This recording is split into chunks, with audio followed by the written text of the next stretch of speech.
8 of the greatest warriors of all time. Gaius Julius Caesar.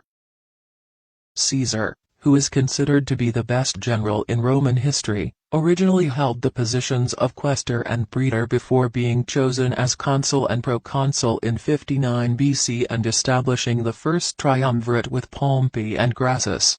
He made a name for himself by organizing campaigns in Germany, Britain, and Gaul, but the Senate became alarmed by his rising influence and ordered him to disband his army. He was made autocrat for life in 44 BC, but this position was short-lived because he was stabbed by a group of his friends and wards on the Ides of March 15, 44 BC. Strangely, the Roman Senate objected to his style of government, which led to one of history's most infamous betrayals, Julius Caesar's execution. Alexander the Great. Alexander, arguably one of history's greatest generals, expanded the Macedonian monarchy from Greece to India, or nearly the entirety of the known globe at the time, through conquests. His early years were spent learning under the instruction of Aristotle after his birth in 356 BC. His early military career was devoted to rescuing Greece from the Persians. Due largely to his fast tactical thinking and his devotion to the soldiers who fought beside him, his army suffered significantly fewer casualties throughout his reign than did those of his adversaries. Attila the Hun.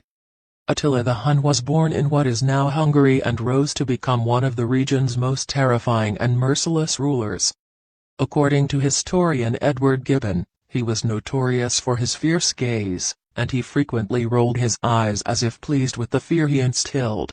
He also frightened his opponents by claiming to possess the sword of Ares, the Greek god of battle, and judging by his vicious strikes and battles against the Roman Empire, his intimidation tactics were effective. Richard I. Richard I was given the moniker Lionheart for his outstanding bravery and combat prowess. With the aid of his strong mother, Eleanor of Aquitaine, the Duke of Normandy and the Count of Anjou overthrew his father, Henry II, and took the throne of England in 1198. When Richard learned that Saladin had successfully conquered Jerusalem in 1188, he decided to take up the cross. In his remaining 5 years, he devoted them to retaking the kingdom from his brother John and fending off Philip's incursions into Normandy. Leonidas I. The early years of Leonidas are hardly recorded, while he is best remembered for his valiant final stand in the Battle of Thermopylae. Yet, legend has it that he was a Heracles ancestor.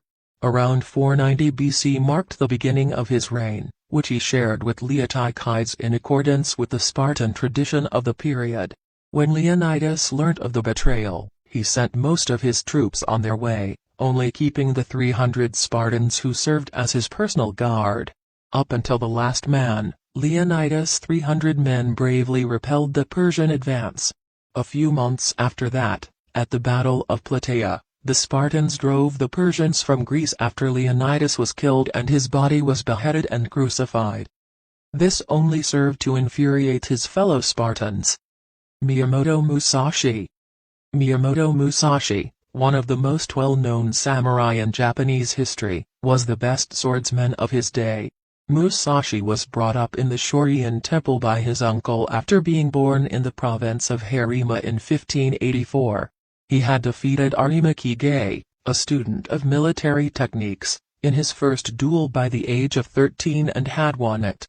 He excelled as a painter and writer later in life. The Book of Five Rings, his most well-known piece of writing, is an account of his entire sword-fighting career, including strategy, tactics, and philosophical considerations. Hannibal Barca. Our list of the most legendary fighters continues with Hannibal Barca.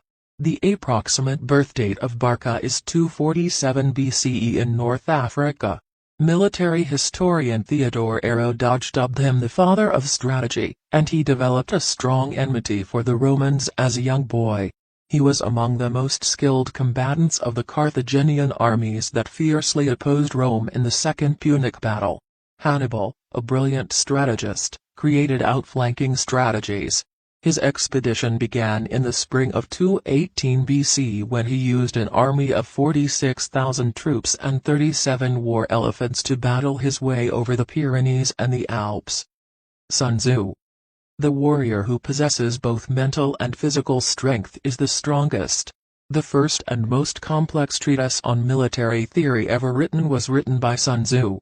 Between 770 and 476 BC, Sun Tzu worked for the Wu dynasty as both a general and a military strategist. He was able to write the well-known book during China's Warring States era, a time marked by power struggles between 7 states, because to his knowledge in both professions. The Battle of Boju between the Wu state and the Chu state, in which the Chu state was soundly defeated, is considered Sun Tzu's greatest success.